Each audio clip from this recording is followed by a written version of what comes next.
Thanks for tuning into the Hidden Tracks podcast. You can find us wherever you find podcasts or listen to music. When you have an opportunity, please give us a 5-star review, write a little note, tell us how we're doing. We really appreciate it. It helps us keep this thing going. If you want to reach out to us, you can find us at Facebook at Hidden Tracks. Instagram is at HiddenTracks99, and if you'd like to send in submissions or talk to us or give us any feedback about what we're doing, our email is myhiddentracks99@gmail.com. Thank you so much again for tuning in, and I hope you enjoy the show.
What's up, everybody? I got Sam and Seb from the amazing Canadian band Avec Plaisir. And yes, it's French. If you want me to translate it for you, it's with pleasure. But no, that's what it is, with pleasure. But I'm excited to have them here today. We had them on our threes a long time ago, and I'm stoked to sit here and talk to them about an album and the music that they're putting out now. So welcome to the show, guys. Hey, what's up? Thanks for having us. It's our absolute pleasure. So let's get a real quick synopsis. I don't know. Sam, you said you're not a talker. Seb, he said you are. You just threw me under the bus like that. Yeah, sorry. All right. So who wants to give the quick story about the formation of Avec? Okay, I'll go ahead. I'll try to keep it short, although it might be a little hard. So maybe 6 years ago, a little bit, or actually, no, it was 8 years ago. I started this pedal company out of the blue, and guitar pedals. I wanted my pedal to look. So what? Guitar pedals. Yeah, guitar pedals. Yeah. Yes, thank you. But so I wanted them to look good, and I'm not good at like graphics or whatever. So I met Sam through a common friend. And he said he was interested in doing graphics for the pedals. So we started working together. And after a little while, we noticed that we had the same music tastes. So we talked about it for a little bit. And we decided, all right, let's go. Let's just like try and record stuff just for fun, you know. And while the beginning was only supposed to be like a fun recording project, like just, you know, casual, shortly after we found like a bassist and a drummer, and we just started jamming together. And yeah, the rest is history, I guess. But that was around like 2018, 2019. I don't remember exactly. Yeah, we accidentally started to write hits, and so couldn't stop, you know? Yeah, I mean, once that first hit comes and you get that taste of glory, you're like, oh, wow, this is something. Yeah. Yeah. Couldn't do it to the fans, you know? Now, once you start to realize that it's going to turn into something and it's going to be something more than just hanging out and jamming, and you get everybody on board, how fast was it that you realized, like, okay, now we got to put songs together and we got to go out and play for people? I don't think it happened that way necessarily. I think everything just happened organically and naturally, and we never really like. I don't want. It might sound bad a little bit. We never actually tried. It just happened. We started like, sitting together, started writing like songs, and started playing them together. And oh well, then that's fun, and just kept going, I guess. But there was never like any plan or any real objective beyond like writing songs and having fun. And I think that still is the case today. Yeah, I think we were putting some songs together, and I don't think, at least for me, I don't think it was until we did our first show, which was with Stay Inside and Good Looking Friends from your neck of the woods. Mm-hmm. And I think after that, that's probably when I think we were like, oh, this is like super fun. Even like the writing music was super fun, but like playing like these shows was kind of a step above. And what was the reaction to, say, people that were at those shows that may have not heard you, at the merch table afterwards? What was the reaction, and how did you know to keep moving forward? Well, at the beginning was just our friends, so they had to be like nice. They don't have to. Listen, friends are sometimes the fucking worst. So, when True. it comes to that stuff. Yeah. I think, I mean, the first shows, like actually all of our shows are pretty small, like in some small venues. But I think that's a good thing. I think like it's easier to kind of get the energy up, and especially that first show was in the smallest sort of venue bar. And it was absolutely packed. No room for a merch table or anything. But yeah, it was just like sweaty in there. So I think the energy was like pumping, really exciting. So yeah. All right. Now, Seb, in your life, when did music become like something more than just background noise to you? As a small kid, when did things you start to hear songs differently than just, cartoon theme songs and background music? The hard questions. I don't know, man. I remember the exact moment where I knew that I wanted to play guitar, and that was like in 6th grade. And I asked my mom, like I was listening to like, like Metallica and Guns N' Roses and Megadeth and stuff like that. That was like in 91. And yeah, I'm that old. I'm older than you, so don't worry about it. And I said to my mom, like, yeah, Mom, I want to play guitar. And she said, like, that's too expensive. And that was the end of it for a number of years. And then when I went to college, I had like my first like government student loan. And I spent a chunk of it on my first guitar, like in tiny amp combo. And I was living in like student studios back then. And I remember annoying everyone for hours on end, just playing over punk rock tapes way too loudly.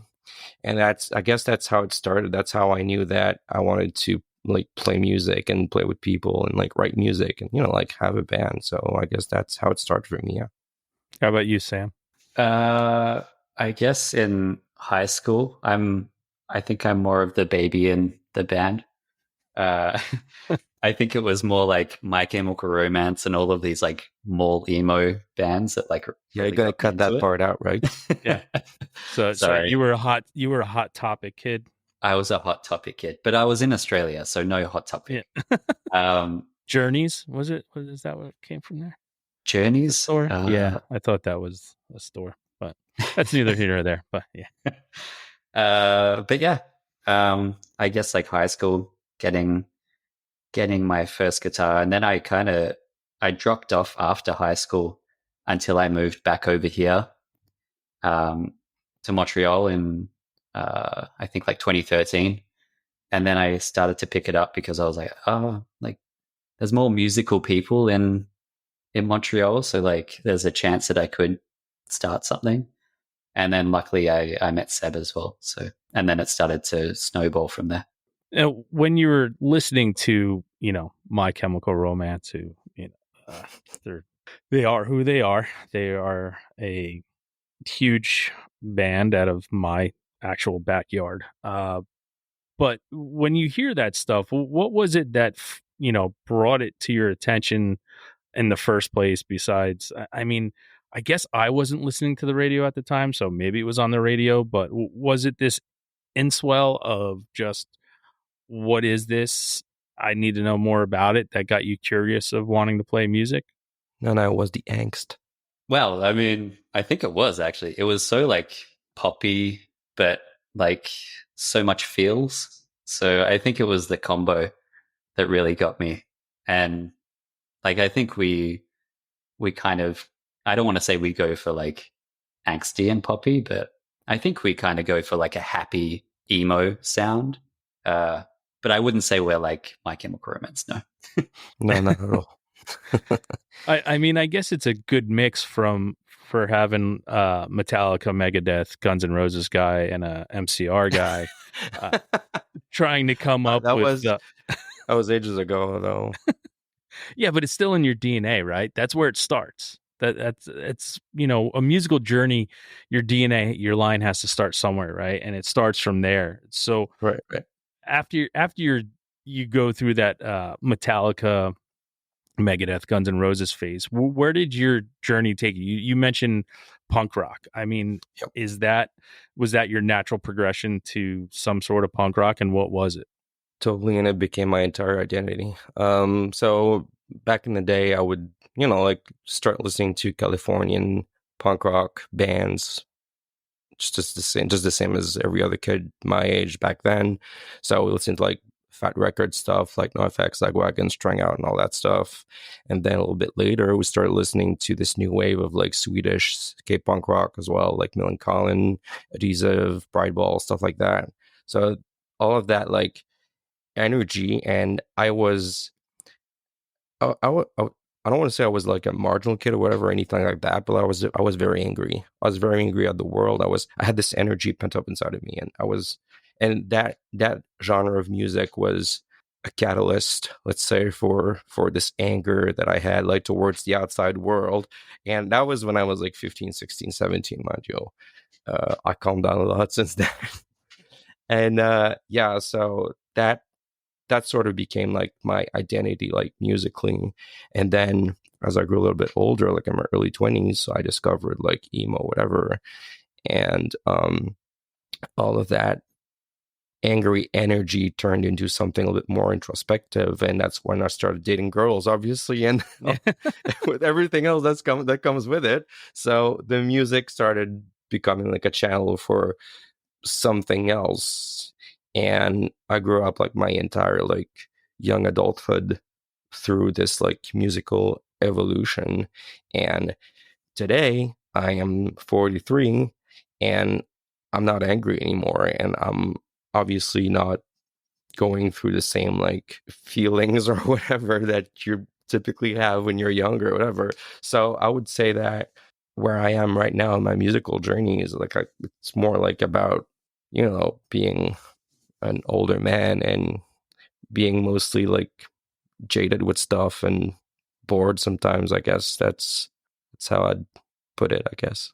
Yeah, and that usually is, talking to a lot of people, the natural progression, especially when it comes to music and then to the music that you're creating, is that those steps. Like it was punk, same thing for me. Like I was, a little metalhead and, had Thrasher magazine and skateboard videos and went into the punk rock. And then when I'm in my young 20s, emo became this thing. And it, first wave of emo, Sunday Real Estate, the Elliots of the world, Further Seems Forever and Jimmy Eat World before the middle and stuff like that. And it just seems to coincide with your natural progression in life, your feelings, how, things change and you mature. Then my question would be for you, Seb, at 43 years old, do you feel the need to stay afloat with that essence of nostalgia while you're trying to create new music?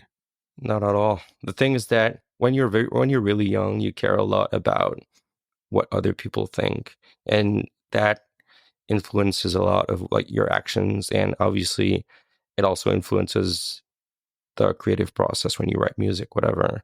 So when you write music, when you're in your 20s, whatever, you care a lot about like, what people are going to say, whatever. And at my age, at least for me, I absolutely don't care as much as I used to. I do things, and I tell Sam all the time when we discuss like the band or whatever, like I do things for myself and the people I care about, and that's not to say that I don't like having like people enjoying our music, and I obviously like and enjoy having like people say, "Oh, this is great," whatever. But that's not what I'm doing it. I write music that I enjoy, that I like playing, and like I would do the exact same if people didn't care about it. It's not something that's I don't want to sound I know it sounds a bit wrong to say it, but like I don't really care about what people think about the music. I know it's bad. It sounds bad. It's not sending quite the exact message I'm trying to send. But like my point is that outside validation is not the reason why I'm doing this. I'm doing it exclusively for me. Well, I think if you wanted like a better opinion from other people, you probably wouldn't be doing such a niche type of music. That's also true. How about you, Sam? When coming up with the music, do you feel a sense to stay true to who you are, keep up with what it is that is going on in the music world?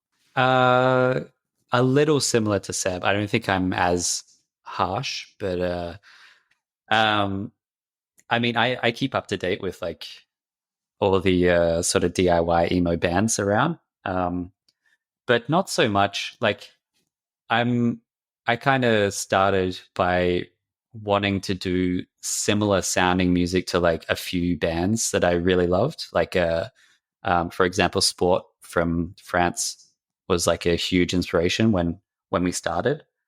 But since then, I think we kind of grew to have our own sound a little bit, and so if anything, I kind of just look back on like what we've done and in a way try and not do the same thing, but not try and copy other people, because I know that the type of sound starts to I guess like some bands are like kind of getting a bit stale in a way. Well, yeah, I've pointed this out, many times. A lot of times bands find the recipe and then they never change that recipe. All they do is add a little bit more salt to it, and then it just leaves a shitty taste in your mouth. Yeah. Yeah, I guess this is what happened when you have like a band writing, following a formula. Like you just stick to the formula and the formula is always the same. Whereas if you just write music that you enjoy, obviously things that you enjoy change over time. And yeah, I'm not sure where I was going with that. No, and you're allowed to. That's a big thing with music. You're allowed to mature and you're allowed to change sounds. And I think what brought me and made me a fan of you guys is the blending of genres that you use. You could tell there's influence from many different sorts and styles of music when you just listen to one of your songs, because there's so much going on and you're like, I don't know what to think of this at first. And then when I go back and I do my 5 ways of listening to music to know if I like it or not. And when I get it the second or third time listen to it, I'm like, oh, okay. This is what they're fucking doing. And it's awesome. Thanks. So Seb, you put yourself in hock to go get a guitar. And from that point, this is where I'll like to find out that when you get a guitar and you start wanting to be in music, people usually have this natural thing of, I got to find other people that are like-minded and do the same thing that I do, and you get together and you start a band and you come up with a band name. What was the very first band name of a band you were ever in? I was afraid you were going to ask. Well, first of all, I didn't have many friends back then. I went Well, to you were college, angry like, at the world, and the world was filled with people, so I get it. yeah, basically. So it took a number of years before I found people to play with, and I started by doing home recording of my own like songs, and we're talking like 97 home recordings, so definitely not the same kind of On a good sounding home 4-track. recording that we have today. Yeah, 4-track So, cassette. Yeah. no, it was still on computer, but it was like very primitive. Like it was, you still had like DAWs and like sound cards and whatever, but like everything was so much slower and so much more problematic from a technical standpoint. But whatever, it's another point. Point is, I started writing stuff and whatever, and I remember sending a track that I made that did not have like hi-hat on a drum because it sounded too much, so I just took it out. Whatever, it was like a punk rock poppy song that I sent to a local college radio station. They played it, and afterwards I called them on the phone to say, "Oh, you guys played my songs." And I don't know, we started talking and talked about like similar bands, and I ended up like starting my first band with one of these guys. And the name didn't mean much, but we were called The Life Actor. And it was a very different band in the sense that, and I'll try to explain like the difference. Back then, we were like four dudes with somewhat different musical tastes, right? We had an overlap back then, but it was there was clearly more of a well, not a gap, but the overlap was much smaller. And it wasn't, I'm not trying to say that it was that we were writing bad music. I'm trying to say that it was much more based on compromise, in a sense that one of the members would be, okay, so I have this like core for a song, and then we would write it together, and like some parts would be like, I'm not crazy about that part, but this other band member likes the part. So the writing was much more like compromise based. Whereas today with Avec Plaisir and Sam, there's, at least for me, I don't know, like Sam, maybe you have a different opinion, but I don't think so. But it's mostly because we have a larger overlap. Like we always end up being 100% happy with the songs that we're doing, even if the writing process is a bit of a back and forth sometimes. I think that the chemistry is much more. The writing is easier because there's more chemistry, basically. Yeah, I agree. I think it helps also that, I mean, since like it mainly starts with us two, like writing the songs, and I feel like it helps that we don't really take it to heart when we shit on each other's parts if we don't like it. So I think that helps works a lot. Yeah.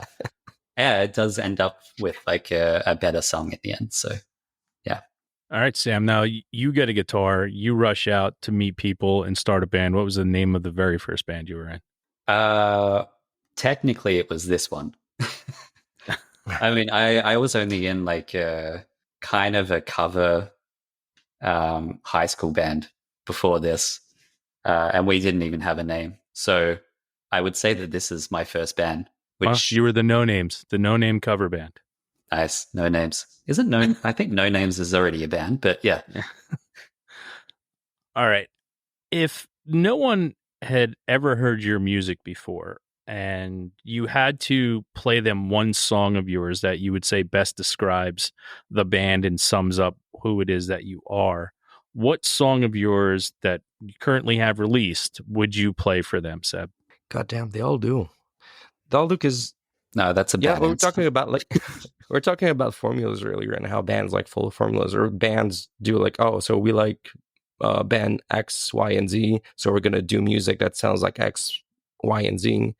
But I think that we have a lot of variety in our writing, and but it's still always us. It's hard to describe in words what makes the songs cohesive despite sounding very different. I guess I guess if you ask me that question now, I'll answer you with one of our most recent songs. And if you hadn't asked me that question like 2 years ago, I would have answered with like the same, like one of our recent songs. So I want to say right now, go listen to either one of our latest releases, like Ginger Burrito. That is actually personally one of my favorites.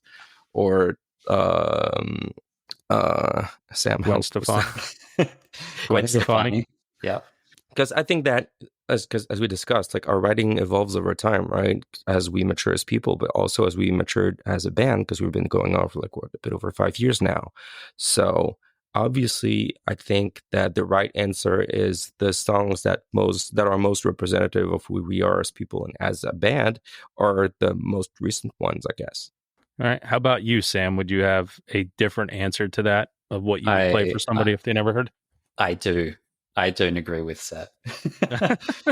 But I think that's just because it's kind of similar, but I have a different favorite song every, like, I want to say like 3 months. But I think the last like 6 months, Jabroni has just been my favorite to play. So I would say that one. I don't know. And I also really like Seb's little dance that he does during it. If you ever see the music jazz video, hands. yeah, he does the jazz hands when we do it live as well. So I really appreciate I like dancing. Jabroni jazz hands. All right. I need to see that up close and personal at some point. Yeah, for me, I'm going off of like a newer one and an older one. Like if I got to pick two for people, I'm playing Jeep Cherokee Influencer and Gwen Stefani. Like right now, that's where I think that I would throw it to people that I'd say, hey, listen, you haven't heard these guys, listen to these two songs. And if you don't like them from that, then go fuck yourself. You have bad taste in music. That's good to hear. I really like Jeep Cherokee. I do think that we play it better live than the recording. I think that's like I don't listen to it much, the recording, but when we play it live, I really, really like it. I think we've just gotten better at playing it than when we did it recording, which is a shame. But well, that's bound to happen over time. Yeah.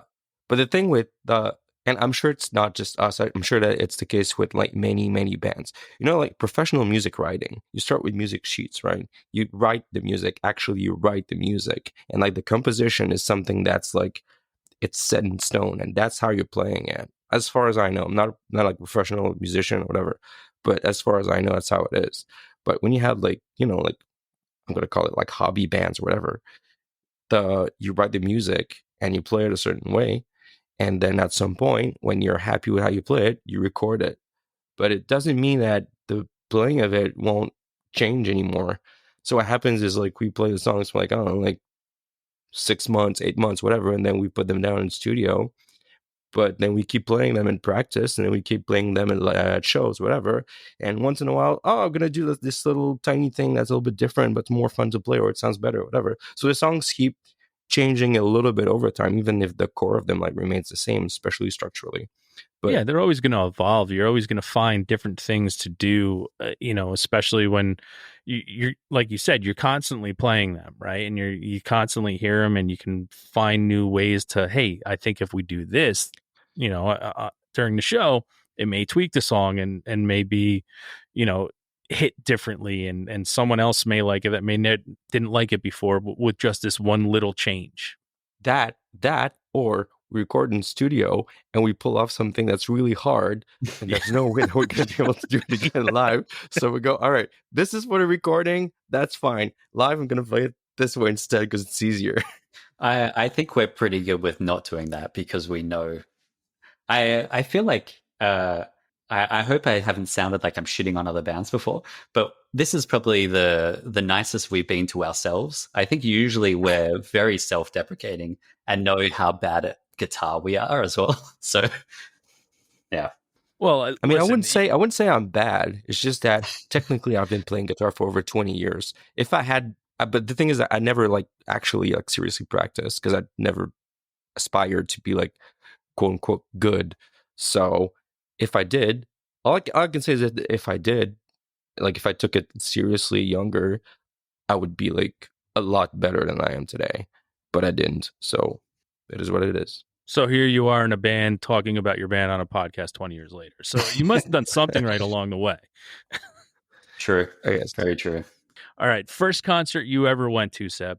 That was Bigwig band from I think it was Jersey in '98 in my hometown of Trois-Rivières. That was at the Cégep, which is like college for here in Quebec, and I was with my first girlfriend, and it was really sweaty. So I remember. Punk rock shows back then usually were. Oh yeah. How about you, Sam? Mine was a festival. I remember going for Blink-182. This was like during their self-titled album because I you're didn't. the baby. Yeah, we get You're it. a baby. And unfortunately, Travis, I think, like broke his foot or something. And Green Day were playing as well, and they just like shat on Blink-182, and I was like, no, guys. But it was still fun. Green Day were playing like American Idiot, I think, around that time. So yeah, it was still fun for a mall emo kind of guy. So yeah. Hey, Green Day's coming back around playing American Idiot in its entirety along with Dookie. So nice. What was your favorite show you ever got to go to, Seb? Your favorite live concert? That's also a hard question. I don't know. Listen, that's all we got Sam, here is hard-hitting first. questions. Sam, you go first. I need to think. Okay, I think I have one actually, if that's all right. I think it was probably 3 or 4 years ago, and it was at a show with Jason. She's I think like more solo in the writing, but plays with a band, and it's very it's I don't know if you guys haven't heard Jason. It's kind of I guess like soft. One of Polyvinyl's. Yeah, one of Polyvinyl's Yeah. great artists. Yeah. Yeah. It was such a amazing show. It was like a small venue in Montreal here, and like she's amazing, but also the guitarist that she has as well was just like riffing off like all of these songs, and it was so good. That was like the last amazing show that I can remember, like really, really good. Yeah, I don't think I have an answer. I've been to so many over the years, and obviously I've seen bands that the best ones were bands that I had been listening to for years, and that finally I got to see live. And even then, like there were a bunch. It's hard to pinpoint like one that was my favorite. Like many shows left me with a very specific impression that was like apart from the others, but it's hard to point. Throw out a couple. Name one. Yeah, I knew you were gonna because we're gonna ask that. I don't know. back way back in my like Swedish punk rock days, I'd been listening to Adhesive for a number of years, and finally they made it here to like in Quebec, like a Canadian tour. I saw them, but I didn't play in a band back then. But friends of mine had a band and played like opened the show, so I got to be backstage and talk to the guys. Whatever, that was awesome. All right, see, you gave us one. I probably have like many more. Yeah, but listen, I have tons of them as well, and it's usually one of the most recent because I go to 10 shows a month. But it's that moment though too, like how you explain it, getting an opportunity to see a band that you've loved forever, and your first time you see them, doesn't matter how old you are, it's amazing. Like last year I saw The Cure. I've been a Cure fan since the 80s. Nice. When I was a kid, and I'd never seen them live, and I got to see them. They played for 3.5 hours, and my poor wife like, this is way too fucking long. And I'm just like, this is the greatest fucking thing ever. And that's just when you admire a band so much and you finally get to see them, like it almost doesn't matter what they do. You're just like, this is fucking awesome. Yeah, I went to that one as well. It was great. But you know what? You said you went to 10 shows a month. Instead, I'm going to tell you something that's really, really sad. is that I do not have the energy anymore to go to see all the shows that normally I would have wanted to go see. Like one of my favorite bands for years is Alkaline Trio, right? And they're coming to Montreal like this year, like a couple of months, I think March or May, whatever. And I didn't get tickets because I know full well that as much as I like them, come the day of the show, I'm going to be like, ugh, I have to go out. Yeah. And Listen, that happened. Just ask Sam. Like all every time that we notice like this band whatever they're coming to Montreal, I want to go. I'm like, I do, but also I don't. I listen. I completely understand that. I would say out of the 10 shows I go to a month, 6 of them I have to talk myself into leaving the house. But once I get there, it's worth everything. But it is that I understand the drag, the fuck, I got to work the next day. I got to stand around with sweaty people. I got to, and especially I'm very lucky in the area that I live in that so many bands come through all the time. So a lot of times if I miss one, I'm like, oh, I guarantee you they'll be back in 6 months to a year. I'll get to see them then. And it is, I understand that fight that you're going through, Seb, of going to shows. It's fun when you just give up.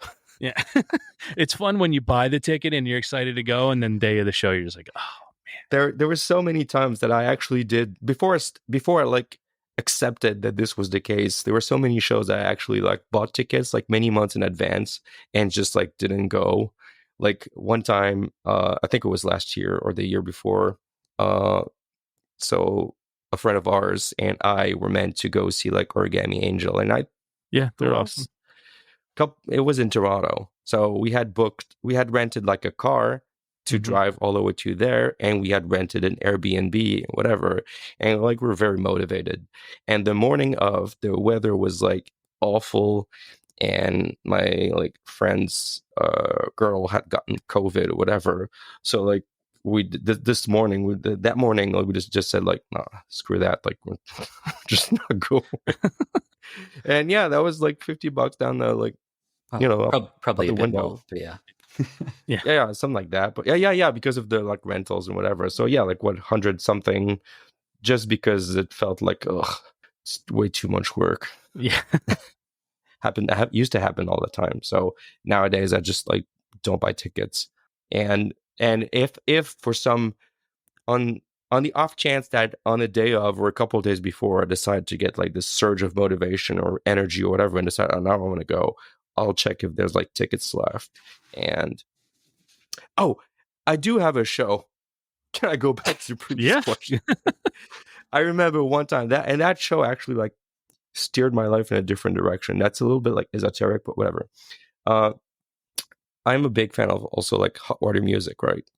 Yeah. And back in 2009, 2010, like Chuck Reagan started playing like, like Americana, like acoustic type of stuff, started touring, whatever. Yeah. He started with Rumble Seat. That was his yes, yeah, right. Yeah. Right. And I had little to no familiarity with that like genre or music, whatever. But like a friend of mine who was also like a big fan of hot water music decides like, oh, we're gonna drive down to like New York, like I think it was the Knitting Factory, gonna see him play or whatever. So I was like, all right, let's go. So we went, and I don't know, like the music just hit me like a truck. And I came back home and I said, all right, well, I want to do this. So for a little while, I bought an acoustic guitar. I bought like a freaking like banjo and all, like all the typical like all the instruments or whatever. Yeah. Yeah. I started like writing music for a little while, put out 2 EPs that were okay, played a couple shows. And yeah, so for many different like personal reasons in like the context of more my life was at the time, this very specific show hit me really hard and defined me musically for a couple of years afterwards.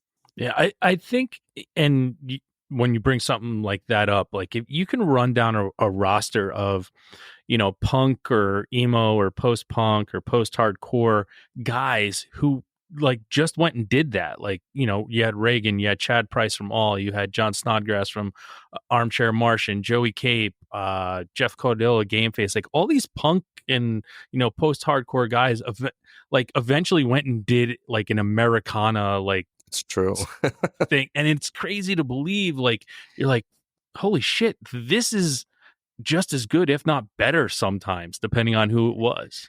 It just sounded raw and authentic and genuine. It's hard to explain, but yeah, that's the impression that it left on me. Yeah, Jason Cruz from Strung Out has Jason Cruz in the Howl now, which is exactly like that. Like it's crazy to think that like these crazy punk, hardcore guys are just like, yeah, no, now I'm just going to sit down with an acoustic guitar and do the same thing, but maybe better. Yes. Talking about bands like that, Sam, do you have a band that you constantly turn to, a band that never lets you down, kind of like when you don't know what you want to listen to, you're just always going to put this band on because you're not going to be let down by listening to it? I do. I have 3. Go ahead. They're all very different. The first is, like I mentioned before, Sport. Not to be confused with Sports, but they're like one of my all-time favorite bands. Like, got the, I don't want to say shitty singing, but that's kind of like what we went for because we knew we couldn't sing. So so kind of got like the shitty singing, but with harmonies, and the like the sort of kind of emo punk, and also like the guitar noodles in there. It's like perfect. I can listen to that anytime.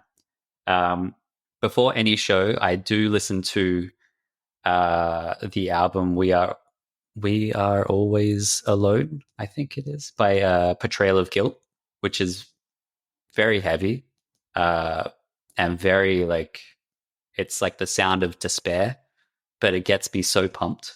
So there's that, and then there's also Holy Fawn. Pretty much any album from Holy Fawn is amazing. Nice. It's like doom shoegaze. It's so good.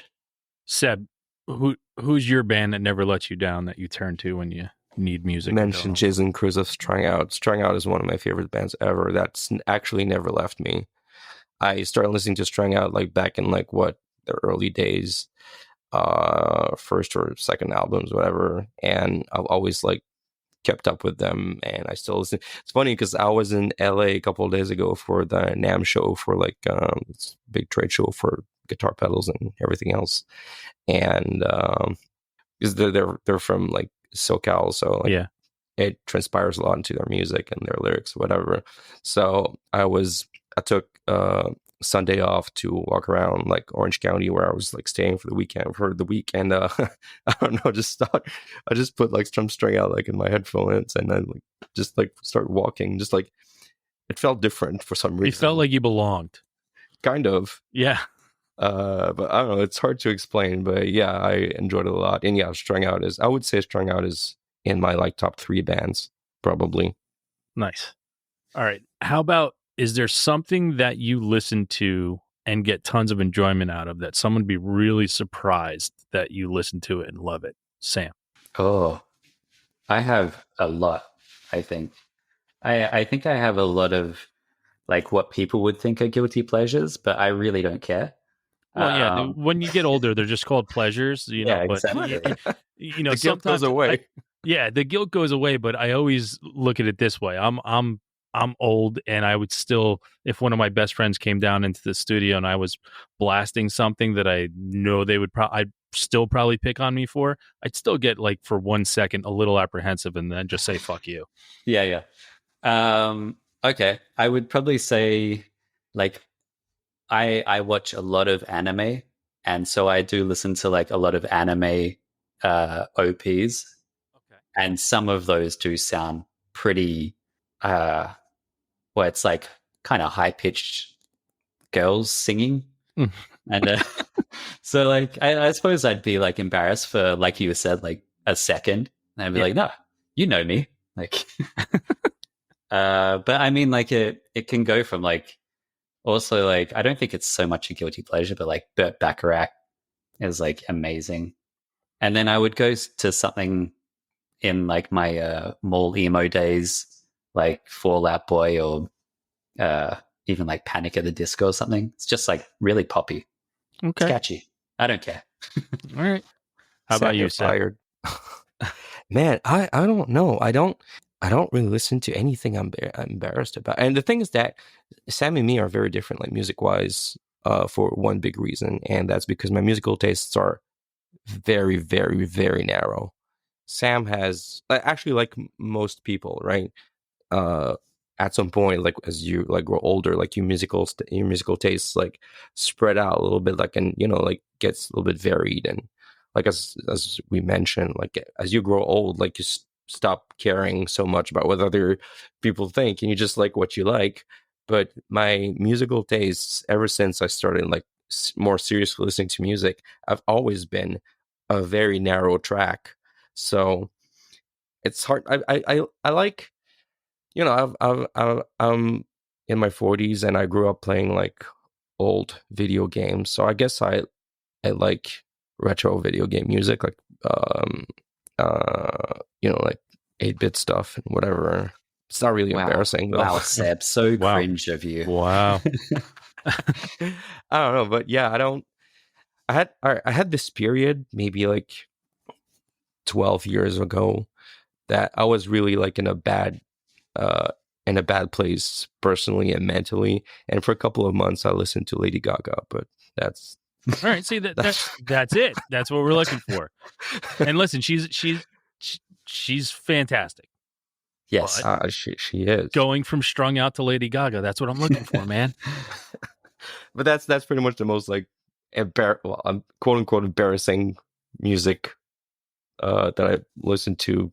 But other than that, yeah, like I said, like my tastes are very, very narrow, and I listen to like, I usually have this rotation of like half a dozen bands at most, and I binge listen to them for a couple of months, and then I move on to different bands. Like either I never come back, or I come back once a couple of years later. But yeah, I don't listen to anything like weird, or I'm not like Sam. All right. Last hard-hitting question before we move on to our final segment. Meteor's going to crash into the Earth. You have 5 minutes left to live, and you have to listen to one song. What song are you listening to? Damn. Sam? I think I have. I think my favorite band is this Australian band called The Middle East, and they're like a, I guess like a soft folky sort of band. And now that I think of the song, I don't know, because like I have like the one album is like always on repeat, but I think the song is Hunger Song by The Middle East. It's kind of country folk, which might come out of left field, but it is an amazing song. Awesome. All right, Seb, you're up.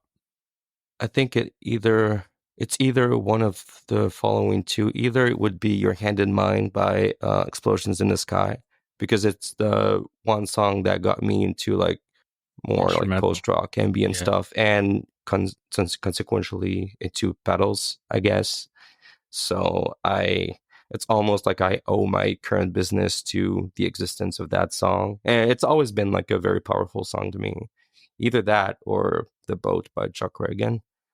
That was also like a very hard-hitting song for me. It's actually like I said earlier, when I saw him play or whatever, it was actually the song that he was playing when like it hit me.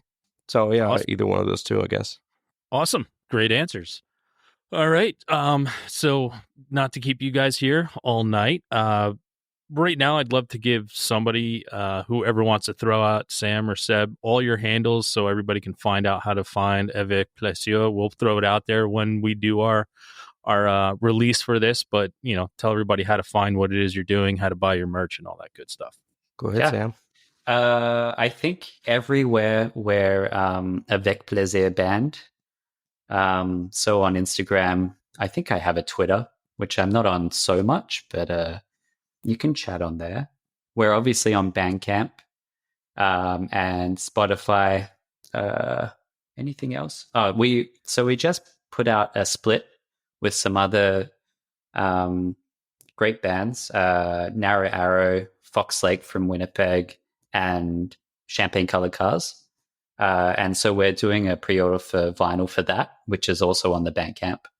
And I think that's about it. Oh, shameless plug. We also have a small record label, except we only do tapes, and it's called Sad Songs. And you can check it out on Instagram at Sad Songs Tapes or on the web, sadsongstapes.com. Awesome. I love shameless plugs. Yeah, I have more, but I'll keep them for later. All right. Well, we're moving on to our final segment of the show. It's our weekly threes. It's 3 things that you're listening to right now that you would like people to check out. You guys give your 3, then I give my 3. This is where you guys originally appeared on this show, was on my weekly threes. So who wants to go first? Sam? Oh, is this songs or just bands? whatever you're listening to. Okay. Good question. Actually, okay, I just got into Mover Shaker, who I just discovered, and their album Michigania, which is amazing. Viva Belgrado is like a Spanish post-hardcore band, which they just released a new album, and I'm loving that as well. And I think also Pile put out a new EP, which is banging. Pile's always great. So yeah. Nice. Seb, are you listening to anything? You guys haven't forgotten about me? Damn. No. Well, that's funny because I was chatting with Sam earlier today, and I'm a bit of a musical rot right now. Like, I've been extremely busy with work. Like I said, like I went to NAMM, and we just released a guitar pedal that's also a Tamagotchi. And I've been extremely busy, like with like work around that for the last few months actually. And the truth is, I haven't really been listening to a lot of music except my own. So, boo. I don't know what's begin. All right. Well, I know one was strung out. If you threw it in your ears when you were in LA. Oh, right. I guess. Yeah. All right. Then I will move on to giving my 3. Please do. All right. First one is a band called Bike Roots. The name of the album is Love is in Action. Next is a band called Mouth Culture. Mishaps of My Mid-20s is the name of the album. They're alt rock from the UK. Great album title. And last but not least is a band called Swim School. And the name of it is Making Sense of It All. They're, they're a shoegazy dream pop band out of Scotland. So those are my 3 for this week. Nice. But Sam, Seb, thank you guys so much for being here this week. Thank you for creating the music that you don't care about that brought us together. But I appreciate what it is you guys do as artists. I appreciate you writing songs, putting them out for the world to judge you by. And I'm really glad that I fell in love with the songs, and I'm glad to have you guys here. And I can't wait to see what comes next from you guys. So thank you both so much for being here this week. Hell yeah. Thanks for having us. Yeah, thanks. Hopefully we can drop by down your neck of the woods. Well, when you do, this year. Yeah, when you do, just hit me up and I will be there. Nice. But everybody, you know what time it is now. It's time to go out, listen to Avec Plaisir, and have a great fucking time.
Thanks again for tuning into the Hidden Tracks podcast. We hope you enjoyed this week's show. Don't forget to follow us on Instagram at HiddenTracks99. Also, send all your submissions myhiddentracks99@gmail.com. Tune in next week. You may find your new favorite band, and don't forget to go out and have a great fucking time.